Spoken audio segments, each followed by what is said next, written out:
Hello ladies, ఎలా ఉన్నారు? నేనైతే చాలా బాగున్నానండి. ఇక పిల్లల స్కూళ్ళు కాలేజీలు తెరిచారు కదండి. ఇక ఇంట్లో చాలా హడావిళ్ళు ఉంటాయి కదా. ఈ హడావిళ్ళతో పాటు మన ఇంట్లో కూడా పనులు చాలా బిజీ అయిపోతూ ఉంటాము.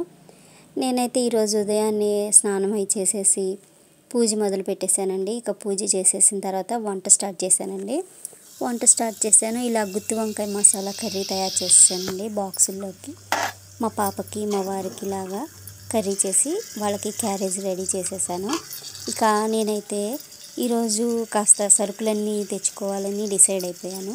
సరుకులు తెచ్చుకోవాలి, అలాగే కొన్ని డబ్బాలు పాడైపోయినాయండి. ఆ డబ్బాలు కూడా మార్చేసేయాలి అని అనుకున్నా. ఇక డీమార్ట్కి వెళ్ళానండి. డీమార్ట్కి వెళ్ళి ఇలా షాపింగ్ చేసేసాను. మనకు కావాల్సినవి జీలకర్ర అయితే చాలా బాగుంటుందండి డీమార్ట్లో. ఇక మా పాప కోసం ఇలాగా అన్నీ తీసుకుంది, తనకు నచ్చినవి. ఇది జెల్లీ చేసుకుంటానని తెచ్చుకుంది, సబ్బులని. ఇలా మనకి ఏమేమి కావాలో అవన్నీ ఏమి ఆఫర్లు ఉన్నాయో అవన్నీ చూశానండి. చూసి ఇక తీసుకున్నాను. మనం చాలా వరకు ఏం చేస్తామంటే లిస్ట్ రాసుకుంటాం, కానీ లిస్ట్ కంటే ఎక్కువే తెచ్చుకుంటాం. కాబట్టి నేనైతే లిస్టే రాయనండి. ఎందుకంటే ప్రతి నెల మనకి ఏం కావాలి అవన్నీ మనకి తెలిసినవే కాబట్టి. ఇవి ఓట్స్ తెచ్చుకున్నాను. ఓట్స్ పొద్దునే మనకి టిఫిన్ రెడీ అవ్వలేదనుకోండి, అట్లేసి ఇడ్లీ వేసి టైం లేదనుకోండి, ఓట్స్ చేసి పెట్టచ్చు. పిల్లలకి సాయంత్రం పూట నూడిల్స్ కోసం ఈ నూడిల్స్ తెచ్చి పెట్టేస్తానండి నేనైతే. నాకు ఇది రోజు కాకుండా ఒక 4-5 రోజులకు ఒకసారి అలా ఇస్తాను పిల్లలకి. ఇక నేను పేస్ట్ అయితే పతంజలిదే వాడతామండి. ఇక మేము ఫస్ట్ అది స్టార్ట్ చేసాము, ఇంకా అది బాగుందని ఇంకా అదే కంటిన్యూ చేసాము.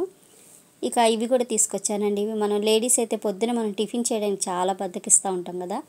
ఇవి కాస్త ఒక 2 స్పూన్లు కొంచెం పాలల్లో వేసుకుంటే మనకి టిఫిన్ అయిపోతుంది. అటు ఇటు తిరుగుతా పని చేసుకుంటా ఇలా కూడా తినొచ్చని కలాక్స్ కూడా తెచ్చుకున్నాను. మినపప్పు అయితే పోయిన నెలలో ఒక 1/2 kg వరకు ఉందండి. అవి డబ్బాలు కూడా తెచ్చుకున్నాను, చూసారా. ఇవి 3 పీస్ అంటే 3 డబ్బాలు కలిపి 99 అండి. బాగున్నాయి, చాలా క్వాలిటీ కూడా చాలా బాగున్నాయండి. అందులో వేసిన తర్వాత మీకు చూపిస్తాను.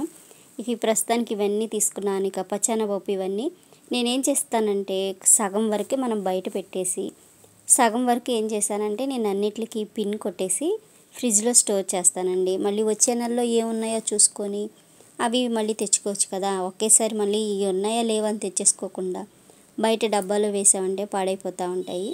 ఆయిల్ కూడా మనం ఒకటే ఆయిల్ కంటిన్యూగా వాడకూడదంటండి. అందుకని నేను ఏం చేస్తానంటే 2 పల్లి ఆయిల్ తీసుకున్నాను, 2 సన్ఫ్లవర్ ఆయిల్ తీసుకుంటాను. నెలకి నాకు 3 ప్యాకెట్ల వరకు 3 kgల వరకు పడుతుంది. ఇక మా అమ్మాయి కోసం ఏ ఫ్రైలు అలాంటివి చేసామనుకోండి, ఇంకప్పుడైతే ఆయిల్ అవుతుంది. ఇక సాయంత్రం మనం చేయడానికి ఓపిక ఉండదని చెప్పి నేను ఇక పరోటా ప్యాకెట్ ఉంటుంది కదా, అది తీసుకొచ్చాను. అలాగే థమ్సప్ పొడి తెచ్చుకుంది. ఇక ఇలాగన్నీ తెచ్చి రెడీగా పెట్టేశాను. ఇవన్నీ ఏం చేయాలంటే ఇక సర్దాలండి. సర్దిన తర్వాత కూడా మీకు ఒక వీడియో తీసి చూపిస్తాను. ఈ సేమియా కూడా కేజీ సేమియా తెచ్చానండి. ఈ సేమియా అయితే బాగుంటుందండి. ఆఫర్ ఉంటుంది కదా అని చెప్పి వేరేది తీసుకున్నా. ఒకసారి అయితే అబ్బో మెత్తగా అయిపోయింది ఉప్మా మొత్తం. ఉప్మా ఏదైనా సరే. ఇక సాయంత్రం అయిపోయింది, కాస్త బిస్కెట్ ఉస్మానియా బిస్కెట్లు కూడా తెచ్చుకున్నాం, కాఫీ కలుపుకొని ఇక కూర్చొని ఎంజాయ్ చేసాం. ఇక నైట్ అయిపోవచ్చింది. ఇక నేను ఇంకా పరోటా తెచ్చాను కాబట్టి పరోటా చేసేసానండి, కాల్చేసాను. కాస్త మనకి ఇంట్లో కర్రీ ఉంది, గ్రేవీ ఉంది, అలాగే కొంచెం పప్పు కూడా తాలింపు వేశాను. ఇక సరిపోదు కదండి. ఇలా చేసేసి రాత్రి డిన్నర్ అయితే అయిపోయింది. డిన్నర్ అయిపోయిన తర్వాత నేను మొత్తం గిన్నెలని కడిగేసానండి, పొయ్యి కూడా తుడిసేసాను. ఇక రాత్రిపూటే నేను ఈ పనంతా చేసేస్తానండి. పొద్దునే మనం లేసేసరికి చిరాగ్గా లేకుండా షింకులు అంట్లు లేకుండా చేసుకుంటే పొద్దునకి సగం పని అయిపోతుందండి. మనం పొద్దున్నే లెగ్గానే వంట చేయడానికైనా పూజ చేసుకోవడానికైనా మనకి టైం కలిసి వస్తుంది కదా. ఇలా కూడా ట్రై చేసి చూడండి. ఇదండి ఈరోజు వ్లాగు. డీమార్ట్ సరుకులు అలాగే ఇల్లు సర్దడం ఇవి చేశానండి. Thank you for watching my video.